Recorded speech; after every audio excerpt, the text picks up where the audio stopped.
Hello everyone. तो क्या हाल चाल हैं आप सभी के। उम्मीद करते हैं सब अच्छे से होंगे और आप लोग अपने एग्ज़ाम की तैयारी भी अच्छे से कर रहे होंगे। तो इस वीडियो में हम लोग एसएसटी के जो आपका एसएसटी सब्जेक्ट है सामाजिक विज्ञान सोशल साइंस, तो सोशल साइंस के हम लोग इसमें 50 क्वेश्चन को डिस्कस करने वाले हैं जो आपके लिए काफ़ी इम्पोर्टेंट रहने वाला है, क्योंकि यहाँ पे हम लोग मोस्ट इम्पॉर्टेंट क्वेश्चन का डिस्कशन करेंगे जो आपके एग्ज़ाम में, जो आपका एग्ज़ाम है उसमें ये सारे क्वेश्चन देखने को मिल सकते हैं। इसीलिए ये वीडियो को शुरू से लेके आखिर तक ज़रूर देखिएगा, क्योंकि अगर क्वेश्चन यहाँ से आया तो आपके एग्ज़ाम में आपका क्वेश्चन छूटे ना। इसी कारण से ये वीडियो आप लोगों के लिए इम्पॉर्टेंट होने वाला है। तो फटाफट से 50 क्वेश्चन यहाँ पे डिस्कस कर लेते हैं और उसी फटाफट से आप वीडियो को लाइक कर दीजिए। अगर चैनल पर आप नए हैं तो चैनल को सब्सक्राइब भी कर लीजिए। चलिए सवाल पे जाते हैं। कहला यहाँ पे पहला सवाल कि इतिहास को सामान्यतः कितने कालखंडों में बांटा गया है। ठीक है, तो इसका आंसर हो जाएगा तीसरा नंबर 3 कालखंड। ठीक है, चलिए अगला सवाल देखिए। क्या यहाँ पे कि भारत के पहले गवर्नर जनरल थे, तो इसका आंसर हो जाएगा दूसरा नंबर वॉरेन हेस्टिंग्स। ठीक है, वॉरेन हेस्टिंग्स थे। चलिए अगला सवाल देखिए। कह रहा है यहाँ पे कि अगला सवाल ये तो हो गया। अगला सवाल देखिए। कह रहा है 1757 में प्लासी का युद्ध रॉबर्ट क्लाइवा एवं किसके बीच लड़ा गया, तो इसका आंसर आपका हो जाएगा दूसरा नंबर सुजाउद्दौला के बीच। ठीक है, सुजाउद्दौला के बीच लड़ा गया था। चलिए अगला सवाल देखिए। कह रहा है नील विद्रोह कब प्रारंभ हुआ था, तो इसका आंसर हो जाएगा पहला नंबर 1859 से 1860 के बीच में। चलिए अगला सवाल देखिए। कह रहा है धन की निकासी का सिद्धांत किसने दिया, तो इसका आंसर हो जाएगा तीसरा नंबर दादा भाई नौरोजी। ठीक है, दादा भाई नौरोजी ने दिया था। अगला सवाल देखिए। कह रहा है किस रंग का झंडा बिरसा राज का प्रतीक था, तो इसका आंसर हो जाएगा आपका चौथा नंबर सफ़ेद। ठीक है, सफ़ेद रंग का झंडा। अगला सवाल देखिए। कह रहा है यहाँ पे कि प्राचीन काल में लेन देन का साधन था, है ना, तो इसका आंसर हो जाएगा आपका पहला नंबर वस्तु विनिमय। ठीक है, कि एक कटोरा दाल हम दे रहे हैं तो एक कटोरा चीनी आप दीजिए, तो ये वाला कंडीशन पहले था, वस्तु विनिमय। चलिए अगला सवाल देखिए।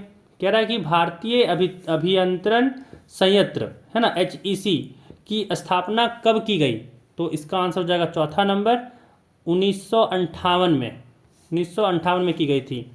अगला सवाल देखिए। कह रहा है यहाँ पे कि मलमल क्या है ना, मसलिन जो है वो क्या है, तो इसका आंसर हो जाएगा आपका दूसरा नंबर बारीक सूती कपड़ा। ठीक है, बहुत पतला होता है मलमल। चलिए अगला सवाल देखिए। कह रहा है यहाँ पे कि 1857 के विद्रोह को किस नाम से जाना जाता है। ठीक है, तो इसका आंसर हो जाएगा आपका दूसरा नंबर सिपाही विद्रोह, सिपाही विद्रोह। ठीक है, चलिए अगला सवाल देखिए। कह रहा ठाकुर विश्वनाथ सहदेव को कब फांसी दी गई, तो इसका आंसर हो जाएगा आपका तीसरा नंबर 16 अप्रैल 1858 को, 16 अप्रैल 1858 को फांसी दी गई थी। चलिए अगला सवाल देखिए। कह रहा है कौन भारत को असभ्य देश मानता था, है ना, तो इसका आंसर हो जाएगा आपका दूसरा नंबर थॉमस वेबिंगटन मैकाले, ये भारत को असभ्य मानता था। चलिए अगला सवाल देखिए। कह रहा है यहाँ पे कि शांति निकेतन की स्थापना कब हुई थी, तो इसका आंसर हो जाएगा पहला नंबर 1901, 1901 में इसको स्थापना किया गया था। अगला सवाल देखिए। कह रहा है किस भारतीय समाज सुधारक के प्रयास से सती प्रथा का अंत किया गया, तो इसका आंसर हो जाएगा तीसरा नंबर राजा राम मोहन राय। अगला सवाल देखिए। अगला सवाल यहाँ पे कहा जा रहा है कि वन व्यवस्था आधारित था। ठीक है, इसका आंसर हो जाएगा दूसरा नंबर कर्म पर, कर्म पर आधारित था। चलिए अगला देखिए सवाल। अगला सवाल यहाँ पे कह रहा है कि जलियांवाला बाग हत्याकांड किस वर्ष घटित हुआ। ठीक है, तो इसका आंसर हो जाएगा आपका चौथा नंबर 13 अप्रैल 1919 में, 13 अप्रैल 1919 को।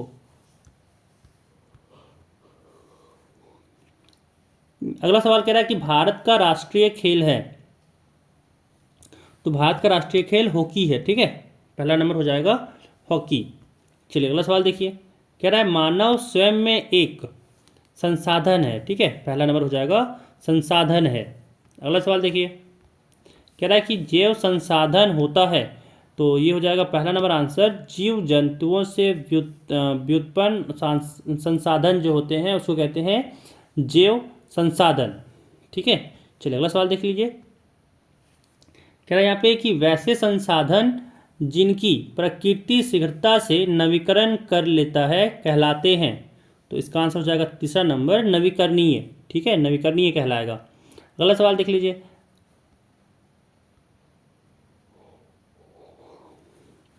कह रहा है जल ग्रह किसे कहा जाता है।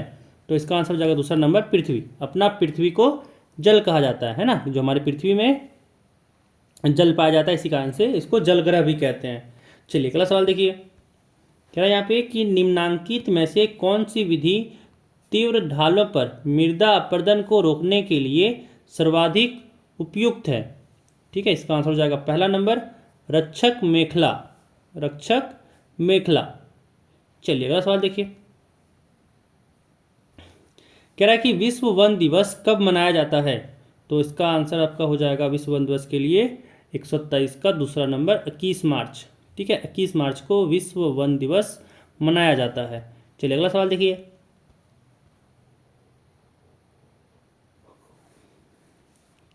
कह रहा है किस खनिज को काला सोना कहा जाता है।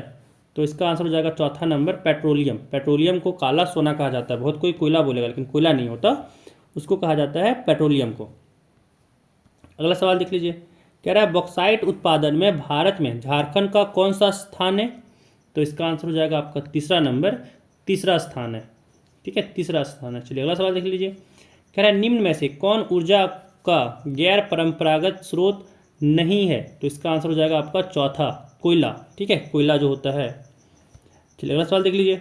अगला सवाल कह रहा है यहाँ पे कि सुनहरा रेशा किसे कहते हैं। सुनहरा रेशा किसे कहते हैं। तो इसका हो जाएगा पहला नंबर पटसन। ठीक है, जूट जिसको इंग्लिश में कहते हैं, तो पटसन को कहते हैं सुनहरा रेशा। चलिए अगला सवाल देखिए। कह रहा है यहाँ पे कि निम्न में कौन प्रमुख पेय फसल है। ठीक है, तो इसका आंसर आपका हो जाएगा दूसरा नंबर चाय और कहवा। ठीक है, चाय और कहवा जो है यहाँ पे हो जाएगा आंसर। अगला सवाल देख लीजिए। कह रहा है मनुष्य की जिन क्रियाओं में आय बढ़ती है और आर्थिक उन्नति होती है उन्हें कहते हैं। इसका आंसर हो जाएगा आपका तीसरा नंबर आर्थिक क्रिया। अगला सवाल देखिए। कह रहा संचार के साधन का एक उदाहरण है। तो इसका आंसर हो जाएगा चौथा नंबर इंटरनेट। ठीक है, इंटरनेट जो होता है वो संचार के साधन का एक उदाहरण है। चलिए अगला सवाल देख लीजिए। कह रहा है किसे उद्योग की जननी कहा जाता है ना। तो इसका आंसर हो जाएगा पहला नंबर लोहा। लोहा को उद्योग की जननी कहा जाता है। चलिए अगला सवाल देखिए। कह रहा है टिस्को को कोयला कहाँ से प्राप्त होता है। ठीक है, टिस्को को कोयला कहाँ से प्राप्त होता है। तो इसका हो जाएगा पहला नंबर आंसर झरिया और रानीगंज। ठीक है, टिस्को को कोयला झरिया और रानीगंज से प्राप्त होता है। चलिए अगला सवाल देखिए। कह रहा है प्रति 1000 पुरुषों पर महिलाओं की संख्या को कहते हैं। इसको कहते हैं लिंग अनुपात। ठीक है, इसको लिंग अनुपात कहते हैं। चलिए अगला सवाल देखिए। कह रहा है यहाँ पे कि विश्व की कुल जनसंख्या का लगभग 75% लोग रहते हैं, है ना। तो इसका 134 नंबर का आंसर हो जाएगा चौथा नंबर एशिया और यूरोप में। एशिया और यूरोप में 75% लोग रहते हैं कुल जनसंख्या का। ठीक है, चलिए अगला सवाल देख लीजिए। अगला सवाल यहाँ पे है कि भारत के संविधान को बनाने में कितना समय लगा था। तो इसका हो जाएगा पहला नंबर 2 वर्ष 11 माह 18 दिन। ठीक है, चलिए अगला सवाल देखिए। अगला सवाल देखिए। कह रहा है यहाँ पे कि विश्व का सबसे बड़ा एवं लिखित संविधान किस देश का है ना। तो इसका आंसर हो जाएगा आपका दूसरा नंबर भारत का। भारत का जो अपने भारत का है वो सबसे बड़ा और लिखित संसाधन है। ठीक है, चलिए अगला सवाल देखिए। अगला सवाल कह रहा है भारतीय संविधान के प्रारूप समिति के अध्यक्ष कौन थे। तो इसका आंसर हो जाएगा आपका दूसरा नंबर डॉक्टर भीमराव अंबेडकर। ठीक है ना। चलिए अगला सवाल देखिए। अगला सवाल यहाँ पे कह रहा है भारत एक संप्रभु राष्ट्र बना था, है ना। मतलब कब बना था ये पूछा जा रहा है कि कब बना था। तो हो जाएगा 15 अगस्त 1947 को। ठीक है, 15 अगस्त 1947 को बना था। अगला सवाल देखिए, कह रहा राष्ट्रपति का कार्यकाल होता है, तो इसका आंसर हो जाएगा आपका दूसरा नंबर 5 वर्षों का। ठीक है, 5 वर्षों का कार्यकाल होता है। चलिए अगला सवाल देखिए, कह रहा है झारखंड कितने लोकसभा क्षेत्रों में बांटा हुआ है, तो इसका आंसर आपका हो जाएगा पहला नंबर 14 लोकसभा क्षेत्र। ठीक है, 14 लोकसभा क्षेत्रों में बांटा हुआ है। चलिए अगला सवाल देख लीजिए, कह रहा है यहाँ पे कि कार्यपालिका किसके प्रति उत्तरदायी होता है, तो इसका आंसर हो जाएगा आपका दूसरा नंबर विधायिका। ठीक है, विधायिका आंसर हो जाएगा आपका। चलिए अगला सवाल देखिए, कह रहा है प्रथम दृष्टया रिपोर्ट जो FIR होता है वो कहाँ की जाती है। ठीक है, तो इसका आंसर हो जाएगा आपका दूसरा नंबर संबंधित थाना में। संबंधित थाना में FIR किया जाता है, जो आपका नज़दीकी थाना है। चलिए अगला सवाल देखिए, कह रहा है उच्च न्यायालय के न्यायाधीशों को कौन पदमुक्त करता है, तो इसका आंसर आपका हो जाएगा चौथा नंबर महाभियोग की प्रक्रिया। महाभियोग की प्रक्रिया। ठीक है, चलिए अगला सवाल देखिए, कह रहा है यहाँ पे कि सच्चर समिति का रिपोर्ट संबंधित है, तो इसका आंसर हो जाएगा दूसरा नंबर मुस्लिम समुदाय से। ठीक है, मुस्लिम समुदाय से। अगला सवाल देख लीजिए, कह रहा है यहाँ पे कि अस्पृश्यता है ना उन्मूलन का प्रावधान संविधान के किस अनुच्छेद में वर्णित है, तो इसका आंसर हो जाएगा तीसरा नंबर 17। ठीक है, अनुच्छेद 17 में। ठीक है, आर्टिकल 17 में ये वर्णित है। चलिए अगला सवाल देखिए, कह रहा है यहाँ पे कि आदिवासी कौन लोग हैं, है ना, तो ये हो जाएगा दूसरा नंबर मूल निवासी आदिवासी लोग हैं। चलिए अगला सवाल देखिए, कह रहा है यहाँ पे कि सर्व शिक्षा अभियान कब आरंभ हुआ,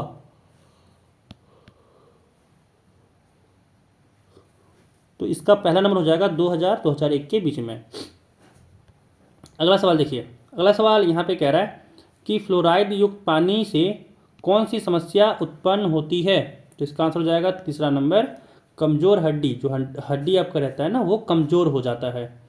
चलिए अगला सवाल देखिए, कह रहा भारतीय संविधान है ना, भारतीय संविधान के अनुच्छेद 24 के अनुसार किस उम्र के बच्चों से बाल मजदूरी करवाना दंडनीय अपराध है, तो इसका हो जाएगा आपका दूसरा नंबर 14 वर्ष से कम।